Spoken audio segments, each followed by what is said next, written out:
Hello, good evening to you. This is the Primetime News Bulletin here on Joy News on Multi TV. Coming up, government cancels questionable contracts entered into by Ghana Youth Employment and Entrepreneurial Agency.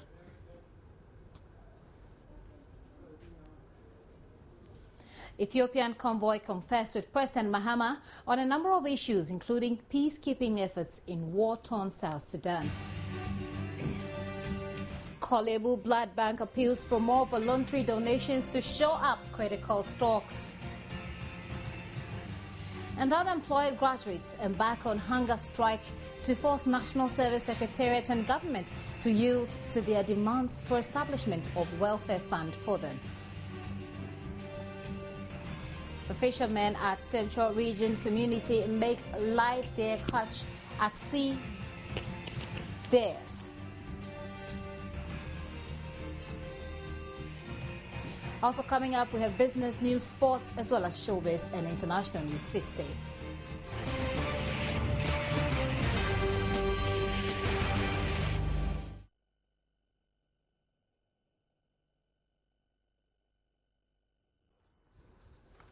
Now, government has terminated all service contracts between the Ghana Youth Employment and Entrepreneurial Agency, GYEEDA, and its service providers following a huge public outcry over financial impropriety and malfeasance on the part of the companies. The contracts which have been cancelled include ILG's training module, Azomtaba Cottage Industry and Exchange Program, and the Better Ghana Management Services Limited, a subsidiary of Jospon Group, the parent company of Zoom Lion.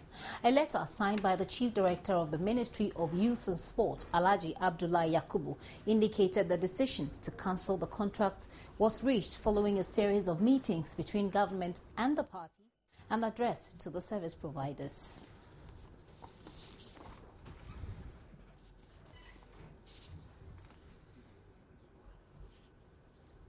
Let's go to the presidency now. Ethiopian Foreign Minister Dr. Tedros Adhanom has met President John Mahama on attempts to bring peace to South Sudan, where fighting between the young country's army and rebel forces is blamed for at least 1,000 deaths, with 1,000 more displaced.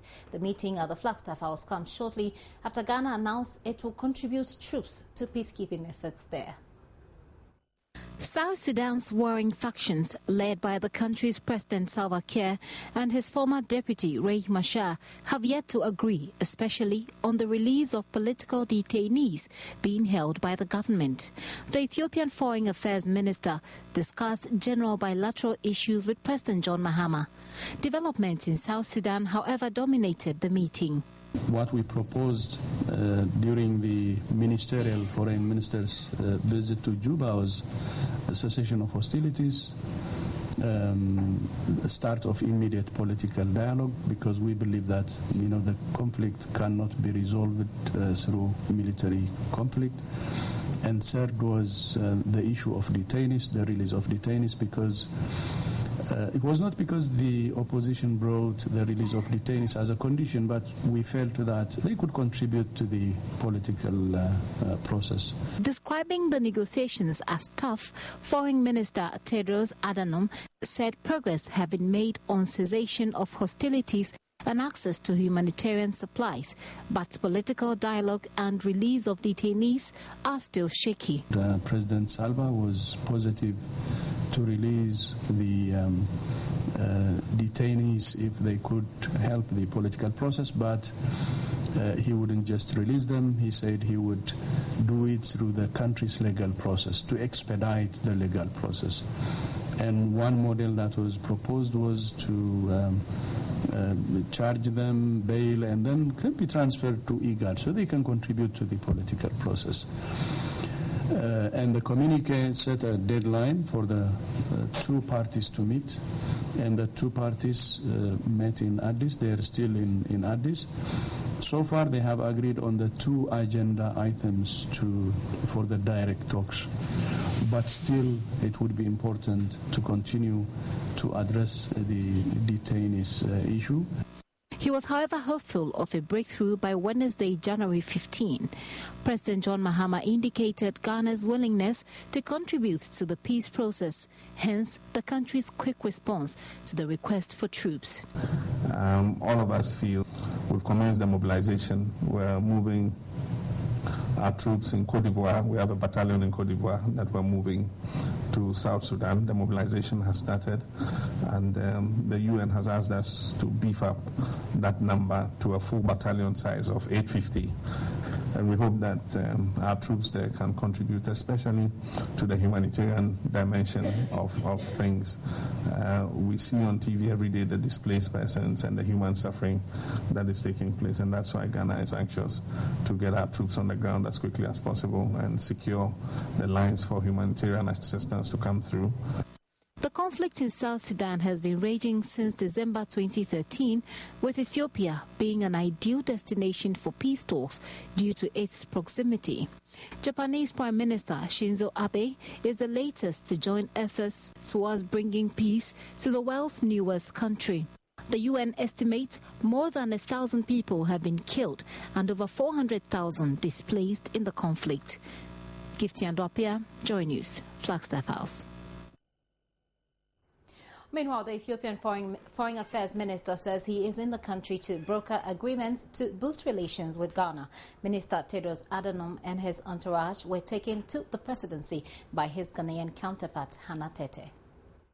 Both sides agreed that bilateral relations between the two countries, which happens to be the longest surviving on the continent, though has been good, could do with some improvement.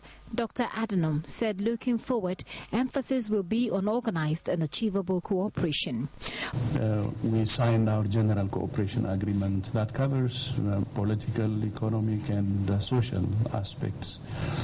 And I was very glad to see that my sister Hannah actually moved forward and even appointed some of her colleagues based on our agreement to install a follow-up mechanism. Decision is to proceed with sector-specific agreements. It could be natural resources, it could be peacekeeping. We have good experience from both sides, but we can still share experience. But we can identify some priority sectors, both of us, and then move into signing of the sector-specific agreements. President Mahama re-emphasized his position on regional integration as he agreed with the minister on focusing on priorities as far as bilateral cooperation is concerned. Because as individual countries, we can only do so much.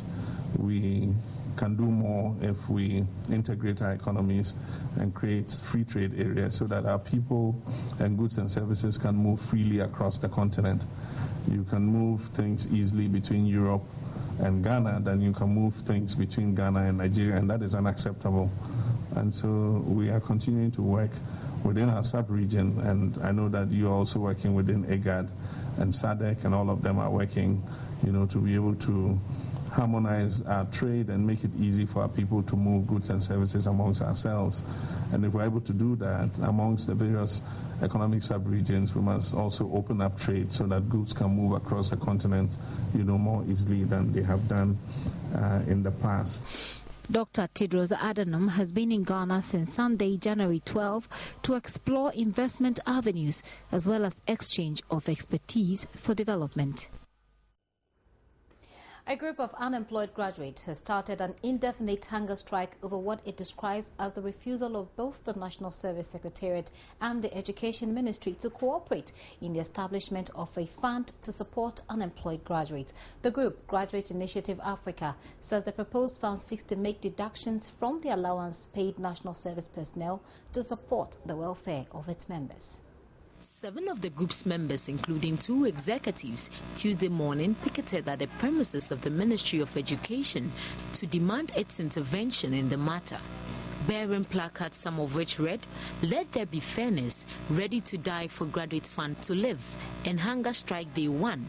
The group's members say all they want is for the National Service Secretariat to agree to deduct 10 Ghana cedis from the allowances of service personnel across the country, which will be channeled into the fund. Malcolm Asamoah is the founder of the group. It's about improving the livelihoods of young people and their welfare. So we came out with this program called the Graduates Fund. Just like we have the Teachers Fund, we decided to create a similar model for graduates. Okay? So what we are seeking for is that although we have options there where members of the fund can contribute to the Graduate Fund program, we also want the National Service Secretariat to create another option that is giving them a platform where any individual who is part of the fund can make a personal request to his or her district director that I belong to this organization and I'm a member of a fund. So before you pay me my national service allowance, please take this amount from it and pay to the fund. And then he blamed the ministry for failing to address their concerns despite several petitions made to them. Well, we have sent a petition to the ministry in December, and we've not heard anything yet. I have personally tried to meet some officials of the ministry, and then we see if we can negotiate, or talk on the issue. But they are always not available. They tell you they're in a meeting. He's traveled outside, this and this. You know how these big men they well, I am putting my life on it. I think the same applies to some of our members. So we are here to put our lives on it. We'll continue until we hear something favorable from the ministry. If they don't respond, we stay here. The Director of Public Relations at the ministry received the group's petition. Quite interesting. Interesting in the sense that now they are saying that they have actually got in touch with National Service Secretariat to give them the green light to have their members' dues deducted at source. But I am of the opinion that if you want to do somebody to do something for you, you need to sit down with the person and then you look at the pros and the cons. I mean, deducting people's money at source is a very risky thing in the sense that now if their monies are deducted and then the organization falls up, what happens to the deduction that has been made? So we are of the opinion that they need to exercise patience and sit down. They should sit down with the National Service Secretariat to look at the pros and cons of the whole thing, so that at least those who are ready to have their monies deducted, so they'll give undertaking. He also assured the group's members the ministry will forward their concerns to the National Service Secretariat. Meanwhile, All News has since Lent, the Education Ministry has directed the National Service Secretariat to consider the request of the unemployed graduates. The group is said to have as a result suspended the hunger strike. Let's do some health stories now. The Accra Area Blood Center of the National Blood Transfusion Service says its crisis with the shortage of blood stocks is far from over.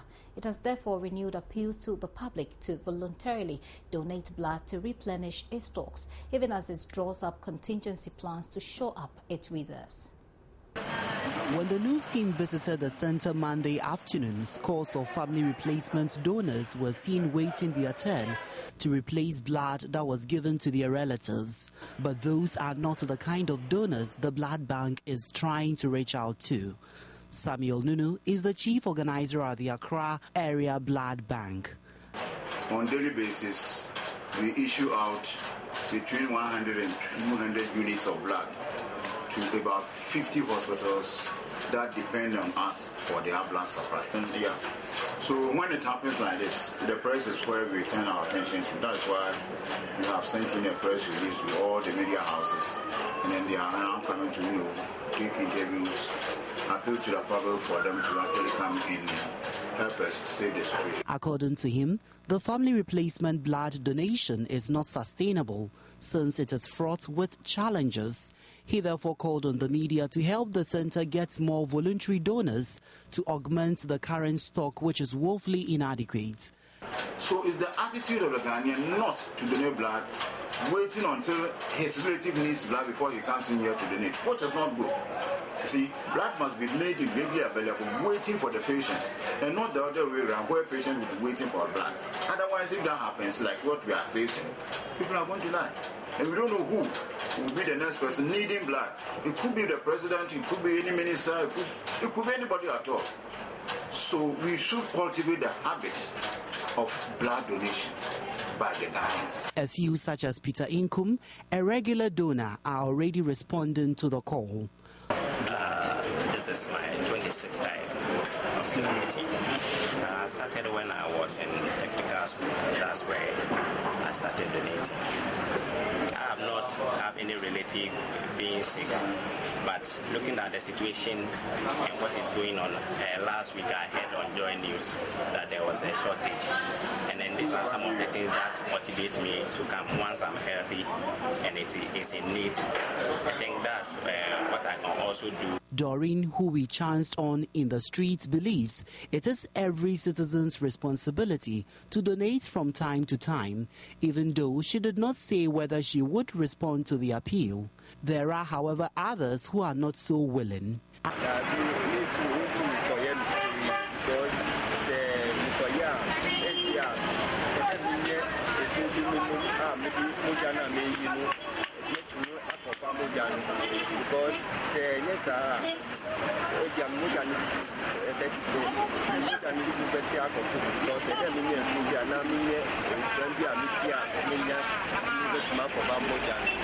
others yet unwilling for a number of reasons, including the misconceptions that will require a lot more outreach to correct. Ridwan Karim Dini Osman, Joy News, Kolebu, Accra. Let's move away from the capital now. The Ashanti Regional Police Command has arrested 2 key suspects in connection with a robbery at Ibuakwa Asinemaso near Kumasi. The suspects are said to have robbed 2 foreign-based Ghanaian footballers. A report by Mahmoud Mohamed Nuruddin. On January 7th this year, the 2, Kojo Chumesi, alias Rebel 23, and Kojo Entry, alias MC 21, allegedly attacked and robbed 2 footballers at gunpoint at an internet cafe at Ibuakwa Asinemaso. Serbian-based footballer Kojo Kankam and his Qatari-based colleague Michael Opong had gone to the Ibuakwa Asinemaso executive internet cafe to have their laptop computers upgraded when the 2 suspects, together with 1 other person now at large, attacked them. The suspected robbers seized their laptop computers, a MacBook, 2 phones and 2,000 Ghana cedis in cash. According to the Ashanti Regional Police Command, the robbers also inflicted wounds on Kankam and the cafe attendant with a pair of scissors. Regional Police Commander DCOP Augustine Jenin said the suspects have confessed to the crime. He stated that one of the suspects, Kojo Chumesi, in a caution statement, said he took part in the robbery with the hope of making money to travel to the United States of America. DCOP Jenin reiterated the commitment of the police to fight crime in the region. This year, we are not relaxing as we fought tooth and nail to make sure that the Christmas and New Year festivities were celebrated in a serene atmosphere. So we will continue to make sure that these criminals are always dealt with appropriately. In a related development, the police has also arrested a suspected weed peddler, Kwame Adakwa, at Eyinsu near Mampong in the Ashanti region. According to the police, the man has been on the police's wanted list for the past 5 years. DCOP Augustine Jenin said during a search on him, 29 wrappers and a quantity of dried leaves suspected to be Indian hemp were found. And to a rather sad one, renowned Ghanaian scientist and former host of the Science and Maths Quiz television series, Professor Mariama Irama Adi, has died at age 72. A source close to the family told an Accra-based radio station CTFM the science professor died from a short illness on Tuesday morning. Professor Adi was the first woman professor of science from the University of Ghana and was also a resource person for science education programs in the country. As quiz mistress of the National Weekly Science and Mathematics mathematics program. She contributed immensely to science education by making the subject interesting to Ghanaians of all ages. She is widely acknowledged as an inspiration to the many females who have taken up science. The late Rama Adi launched a book titled Rewards, an autobiography to motivate and inspire the younger generation on the need to become useful role models.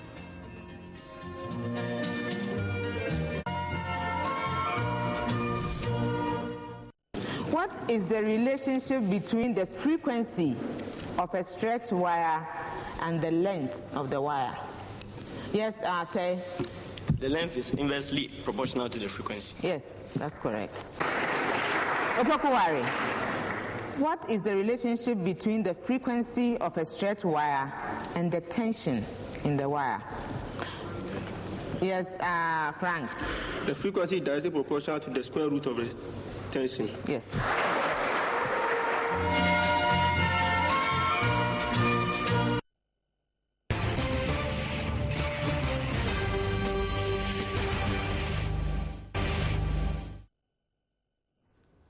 You're welcome back from that quick breather. Now, it is still not clear when first and second year senior high school students in the 3 northern regions will go back to school. Heads of the various schools in the regions have had to postpone the reopening of their schools indefinitely as a result of arrears in feeding fees and subsidies owed them by government. Key managers of pre-tertiary education, the Ministry of Education and the Ghana Education Service, however, say they're working around the clock to get the issue resolved by the end of this week.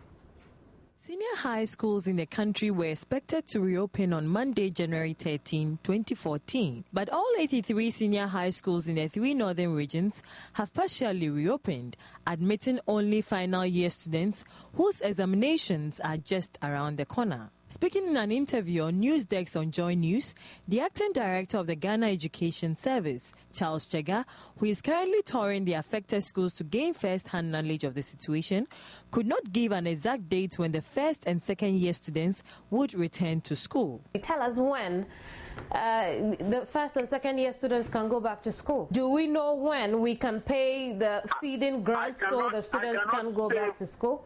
I cannot say for certain when, because there is a challenge which is a reality, and what we are doing is to look at the situation and within its context and take decisions that will enable us to take and discuss issues that will enable us to take decisions that will address the challenge.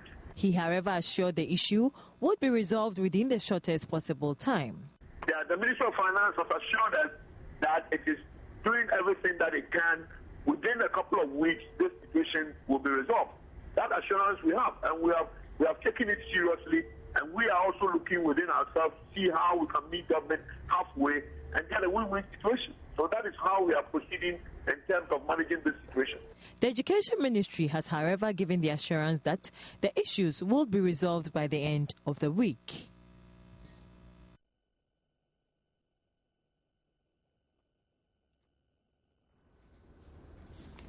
Now, the Ghana Pharmaceutical Manufacturing Association has called on government to reconsider the 17.5% VAT its members are now being required to pay.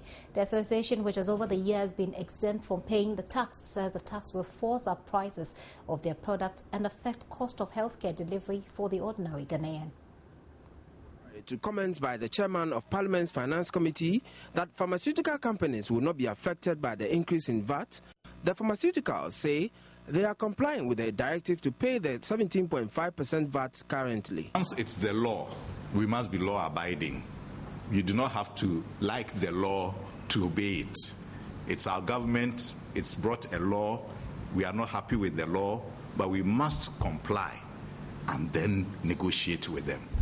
That is our position. Certain things that they buy locally, like paracetamol, like these diabetic drugs, metformin and those things, the prices are going to go up, definitely.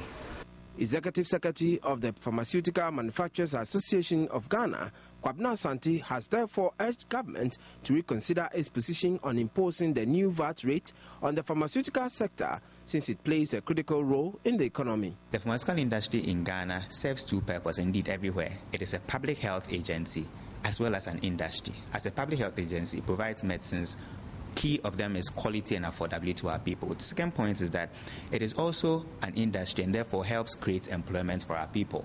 Today, there are people in the streets complaining of lack of jobs and so forth.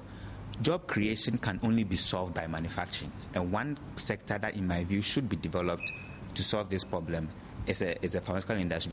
The former president of the association, Dr. Michael Ajekumado, expressed fears that the quality of their products might be affected following the increase. I believe that by imposing this tax on us, we are not going to be competitive. The industry survives on our quality. Now, Nigeria, Sierra Leone, Liberia, they all prefer Ghana-made pharmaceuticals. Almost all industries in this country have collapsed, save the pharmaceutical industry. Talk about the poultry industry, textile industry, furniture industry, they're all gone. Pharmaceutical manufacturers have always been exempted from paying value-added tax since the tax was introduced in 1996. The recent addition of 2.5% to the existing 15% VAT, according to the government, is to create a level playing field for industry players, including importers. According to the Pharmaceutical Manufacturers Association, even though they are not against the increase in VAT, the jump from 0 to 17.5% is unfair and want it reduced to at least 2.5%. Emmanuel Ante, Joy News, Accra. And to some politics now, all is set for the regional executive election of the new Patriotic Party, in which over 200 persons are contesting various positions in the party. The election, slated for Saturday, January 25, is part of several processes aimed at deepening internal democracy in the NPP. It is also to enable the party plan effectively towards victory in the 2016 general elections. According to the NPP's Director of Elections, Martin Ejay Mensah, the process of selecting and vetting aspirants has so far been smooth. Almost everybody who put themselves up were successfully vetted. We have not counted any disqualifications yet. The appeals would have come as a result of disqualifications at the regional level. And then we had a 3-member appeals body to look into it. If whoever appeared there was still not satisfied, they had the right to move upstairs to the National Appeals Body. But we have not been able to activate this, in terms of use, because nobody has been thrown out or disqualified. It's been so far successful. Everybody has gone through it, and we just are getting into the elections in 11 days. The January 25 regional executive elections will set the pace for the party to swing into full gear to strategize for 2016. After 25th, we move into preparations for the national elections, which also comes off on the 1st of March 2014. We would open up nominations, invite prospective applicants to come and pick nominations, go through the filling of those forms. You would have people propose you as wanting to be national officers, and then there will be seconders. Just as the process we are engaged in now, when people successfully file their nominations, there will be a vetting process, and successful applicants will go through the same process to contest for the elections on the 1st of March. It is still not clear whether the 2012 flag bearer of the NPP, Nana Akufo-Addo, will contest the flag bearership position of the party when nominations are opened in August this year. Joy News sources, however, say Nana Addo will make a statement next week about his political future.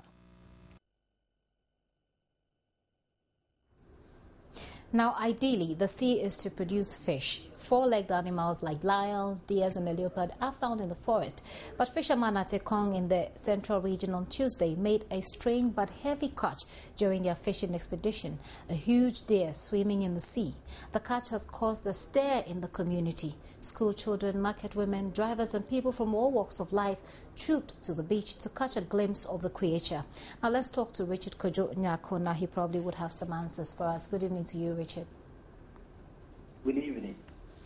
Now, would you be able to tell us exactly what happened there today? Well, yesterday, some fishermen went to catch their net, so they returned last night. And this morning, they decided to embark on a fishing expedition. So, this man, Kofi Atamasa, went with 2 boys. And so the boys took the eastern direction, and he also took the western direction. So, according to him, he was on the sea and the children started shouting, "Do you see a strange animal?" And so man ran there and he saw that it was a deer. And so he told the children not to be afraid and so help him to catch the animal. And so he held the two horns of the animal and asked the children to hold the legs and the hands. After doing that, I think the children were very much afraid. And so they let go of the animal and so they lost the animal. The man waited for an approaching canoe that was heading from coming from Cape Coast and heading to Naka. And so he approached to them and they helped him to catch the deer. And so they brought the deer to the seashore or the beach. And would you be able to tell us whether the people there have been explaining, are they able to explain at all this phenomenon? I mean, do they have any answers? Well, the reaction has been mixed. While some of them are saying that, yeah, it has happened before, but they are also saying that even though it has happened, in a very long time, that thing happened. Because one man also caught there. But some of them are also that it is very strange, and so we don't know what to do. But the fishermen themselves are not afraid of what has happened, because at the time I went there, they were looking for people to buy the deer, and the deer was very much alive. And so they were looking for some people to buy the deer. And they were saying that if they were able to get people to buy the deer, they would just kill the animal and then make a feast out of it. Now, finally, before I let you go, Richard, is this deer still alive? It's been swimming in water. Is it still alive? Yeah, the deer is very much alive. I went there. They brought the animal out of the canoe that they have tied the legs and the hands. The deer is very much alive, and the deer cried out and other things. So I was even asking whether the deer, an animal that lives in the forest, is able to survive in the sea. That was a question that came to mind. But they proffered some explanation that they said that there is a bush over there, so they suspect that the animal was washed to the sea. But if it was washed into the sea, how did the animal survive? Yeah. Well, I guess they perform some traditional rites, because usually in such occurrences, that's what happens. Well, thank you very much. Richard Kojonyako is our Central Regional Correspondent. But when we return from this break, Abigail Adumakwenchi will join me with some business news. Please don't go away. Okay, so to promote some kind of suspense, I've decided not to know what's happening in business tonight, because Abigail is here to tell us all that we need to know. Exactly. There's a lot happening today. We are going to the cocoa front, and it seems like some cocoa is finding itself, outside Ghana too. The top grower of cocoa, Ivory Coast, and the cocoa board is denying or refuting those reports. We'll have more of that. We'll get all the details right up. Exactly. Now, I'm Abigail Adumakwenchi, and of course, here we update you on what's happening in the business world. First off, the National Petroleum Authority says they have enough petrol reserves despite reports of shortages across the country. The authority is blaming the current shortage of petrol on challenges with transporting fuel from outside the country. Many have argued that the current situation raises questions about the country's reserves in times of an emergency. But Chief Executive of the authority, Moses Asaga, tells Joy Business there is no cause for alarm despite the assurances of the situation normalizing. There are still pockets of shortages in the country. The NPA is blaming the current challenges on weather conditions in Europe and the Americas, which has shut down transport of the various petroleum products by some vessels into the country.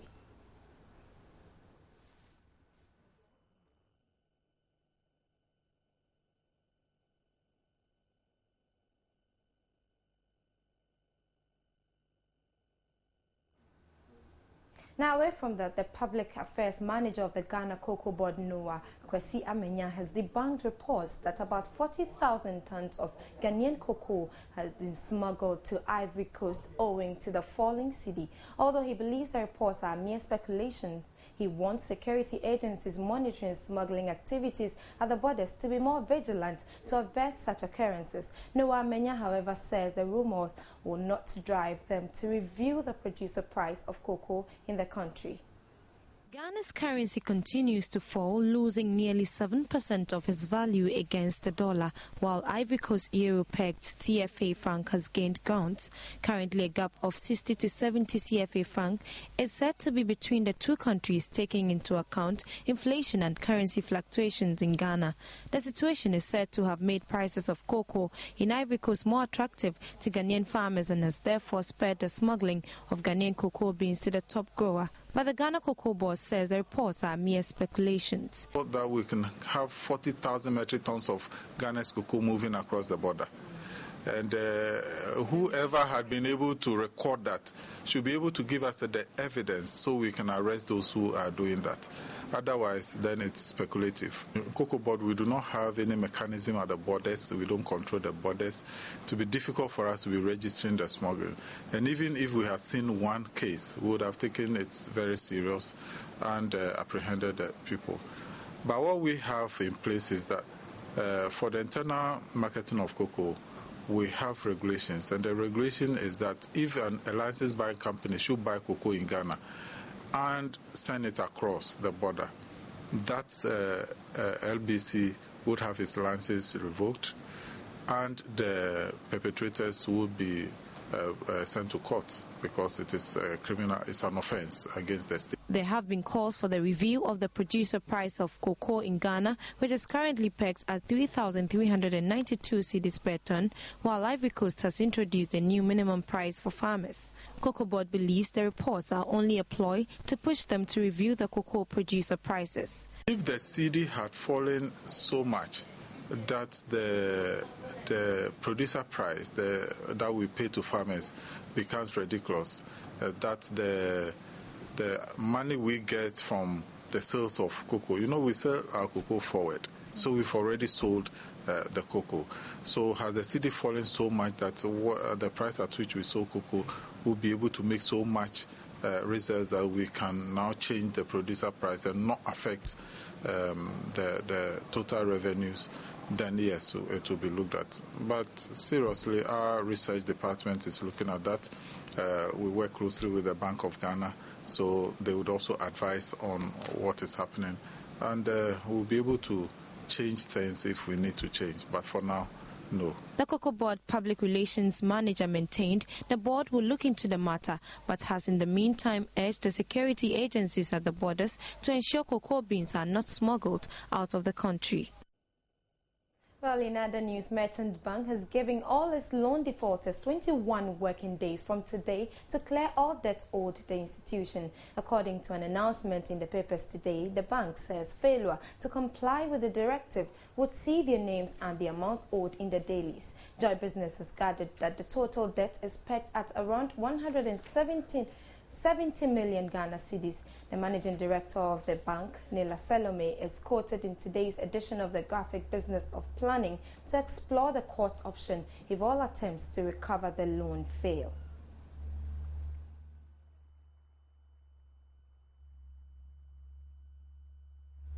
Now, away from that, the Ghana Revenue Authority, GRA, has maintained that delays in releasing new VAT rate invoices would not affect collections of the levy. The authority last week directed all businesses to charge 17.5% as a new VAT rate. Businesses are, however, yet to receive their invoices to aid collections. Commissioner General George Blankson tells Joy Business companies are to continue using the old invoices until they are issued with new invoices by March. Meanwhile, the DRA has dismissed suggestions of an element of double taxation for business as the 2.5% increase in VAT kicks in. The businesses say the Finance Ministry announced the special imports levy would be scrapped when the 2.5% VAT increase comes into force. But Commissioner General of the authority, George Blankson, explains to Joy Business this is misplaced.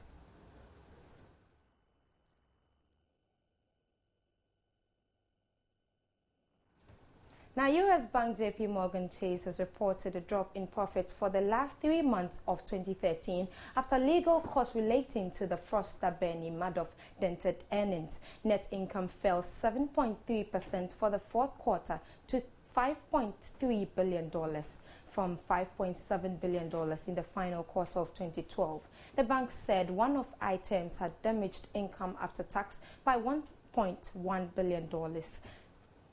Separately, Wells Fargo, the U.S.'s biggest mortgage lender, said fourth quarter profits rose 11% to $5.4 billion.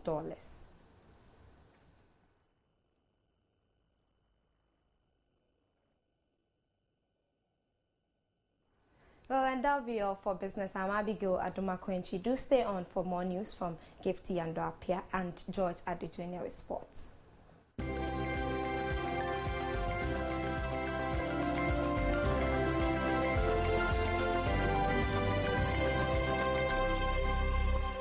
Right, time to check out what's really making the headlines in the world of sports. And the Ghana Football Association is close to finalizing coaches who would support Black Stars coach Kwesi Appiah scout at the FIFA World Cup this summer.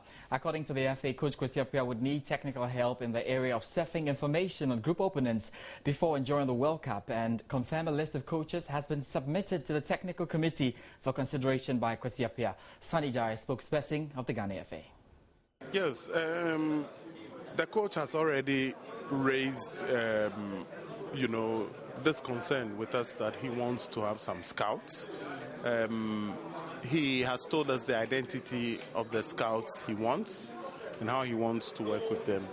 Because of the fact that we have not concluded negotiations or talks with the scouts, it is unwise to announce the identities of the scouts. But yes, indeed, he has asked us to place scouts on all of our group opponents. And subsequently, some of them will work with the team if the team progresses to the next stages of the competition to monitor subsequently. Let's talk about the MTN FA Cup. And FA Cup holders Midyama SC and Premier League leaders Asante Kotoko were kept apart of the round of 32 stage of this year's MTN FA Cup after the official draw held this afternoon at the FA headquarters. Midyama SC will take on Pure Joy FC, while Asante Kotoko battle First Class FC. Hazakas play Liberty Professionals in the only all-Premier League clash, and an exciting local derby between Inter Allies and 2011 champions Nani FC is expected at the round of 32. Games will be honoured between February 6 and 10. Meanwhile, club administrators have been reacting to the draw. Well, I think first and foremost, I should be grateful to Almighty God for giving us a successful draw, because I'm a part of the committee. I'm a member of the committee, so I should thank the committee, the Almighty God, for that. Then secondly, I think with the draw, I'm happy with our opponents, the UCC Youngsters. They are a second division club in Cape Coast, but they eliminated secondly Redman United. They are a tough side anyway, but I don't think they can stop us from proceeding to the next stage of the competition. But with the FA Cup, our eyes on it, especially when I'm there, because I just want to make sure that at least I make it for the second time, and that will be good for us. Because when I see the Duana team, they are a cup-winning team. So if the league is becoming difficult, why don't we look at other spaces also and fix ourselves? Right, so that was the Chief Executive Officer of Aduana Stars, Albert Comey. Before that was the Operations Manager of Brekum Chelsea, Drew Saffo, speaking there to Joy Sports. Now, time to talk about the Australia Open taking place in Melbourne. There have actually been issues about how hot the place has been, but the big guns are still winning. On Rod Laver Arena, Sweden's Johanna Larsson met defending champion Victoria Azarenka and took her to a first-set tiebreaker before the Belarusian took control and closed out the match in 2 sets. Game, set a match, Azarenka. 2 sets to love, 7-6, 6-2.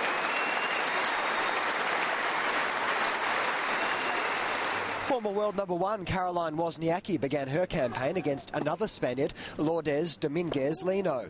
Although visibly affected by the rising temperatures, the Dane capitalised on constant unforced errors from the world number 72 on the way to a straight sets win.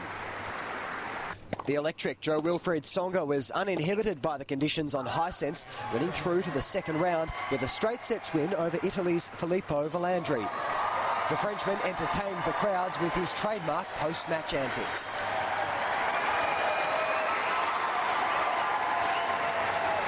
Back on centre court, Aussie James Duckworth was no match for four-time winner Roger Federer, who advanced to the second round with a 6-4, 6-4, 6-2 victory. 3 sets to love. 6-4, 6-4, 6-2.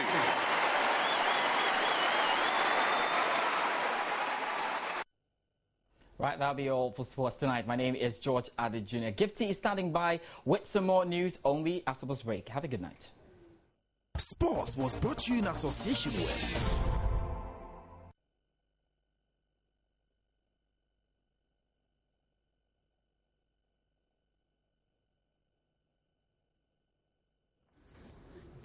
Well, in showbiz tonight, one of Ghana's foremost high-life musicians, Abrante Amachidede, has added his voice to calls to end piracy of creative works.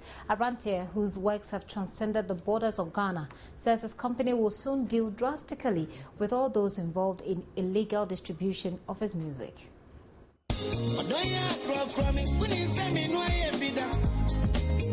Mention the name Amachidede anywhere and you're likely to get people mention a tall list of his music, including Iron Boy. But in spite of the successes he has chalked over the years, the high-life icon is unhappy his popularity has thrived on the wings of pirates. He disclosed that for the past years, his works has been sold on the local and international markets and online without his approval. The ever-young high-life musician described pirates as thieves and nation wreckers who must be stopped and called for an effective and rapid legal system to deal with them. But as we wait for the fight against piracy to intensify, Abrante says he will use all available means to uproot piracy and destroy their criminal operations.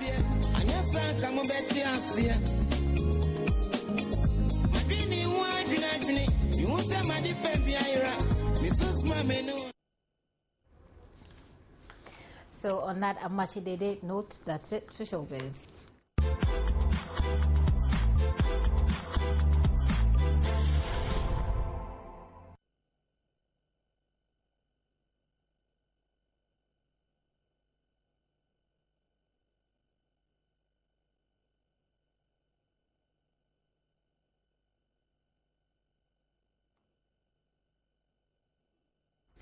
The bulletin has ended, but look again at our top stories for this hour. Now, government has cancelled questionable contracts entered into by the Ghana Youth Employment and Entrepreneurial Agency, GIDA. Ethiopian envoy confers with President Mahama on a number of issues, including peacekeeping efforts in war-torn South Sudan. Now, the Kolebu Teaching Hospital's blood bank appeals for more voluntary donations to shore up critical stocks. Unemployed graduates are embarking or have embarked on hunger strike to force National Service Secretariat and government to yield to their demands for establishment of a welfare fund for them. And fishermen at Central Region make live deer catch at sea.